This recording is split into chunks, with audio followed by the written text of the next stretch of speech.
Here's a common belief. Cash is king. If I keep my retirement money in cash, I'll be safe. It sounds comforting. No market swings, no volatility, just steady dollars. But here's the truth. Too much cash in retirement isn't safety. It's slow erosion. Inflation eats away at every dollar, and over time, that safe pile of money quietly loses its power. I'm Rim Rawashte, a wealth advisor and CFA charter holder. I help families in their 40s, 50s, and 60s protect what they've built, grow it wisely, and pass it on with clarity. Today, we're busting the myth that cash is the safest retirement strategy. Instead, I'll show you how too much cash can be a hidden risk and what balance actually looks like. The myth is simple. Cash equals safety. But here's the reality. Safety isn't about avoiding loss today. It's about protecting your lifestyle tomorrow. If inflation is 2 or 3%, your money buys less every year. Over 25 years, your $100 bill is only worth about $60 in real terms. So while cash feels stable, it's quietly shrinking. Let's look at an example. Imagine you retire with $1 million and you put it all in savings accounts paying little interest. At 3% inflation, that $1 million loses $30,000 in buying power each year.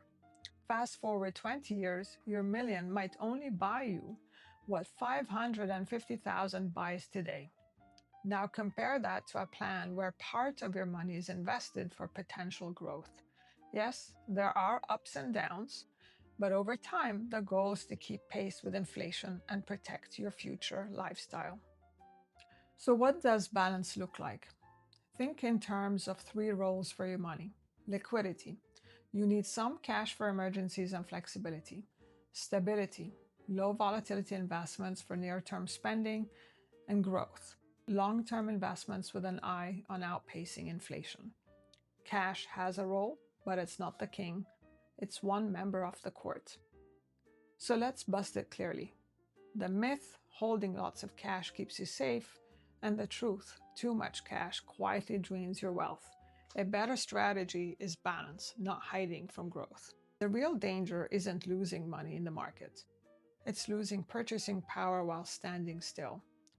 I had a client who kept nearly everything in cash after retiring. She said, "At least I can't lose." But each year, her expenses crept up while her savings stayed flat. She felt squeezed, even though her account hadn't changed. Once we built a plan with cash for the short term and growth for the long term, she finally had both stability and long-term confidence. She realized cash wasn't keeping her safe. It was holding her back. So what can you do? 3 steps. Keep 6 to 12 months of spending in cash. Enough for flexibility and emergencies. Build a stability sleeve, shorter-term investment vehicles to cover the next 5 years of spending. And invest the rest for future potential growth. Stocks and other growth assets strive to protect you against inflation over decades. This way, you're covered today and tomorrow. Cash isn't king in retirement. It's important, but only in the right amount. Too much and it becomes a silent wealth killer. The goal isn't to avoid risk, it's to balance risk so you can protect your lifestyle now and later. If you'd like help finding that balance, let's talk. You can reach me at rzrwealth.com. And if this opened your eyes, subscribe and join me next time when we'll bust another myth that Medicare covers all your healthcare costs in retirement. Thanks for watching, and here's to keeping your wealth truly safe.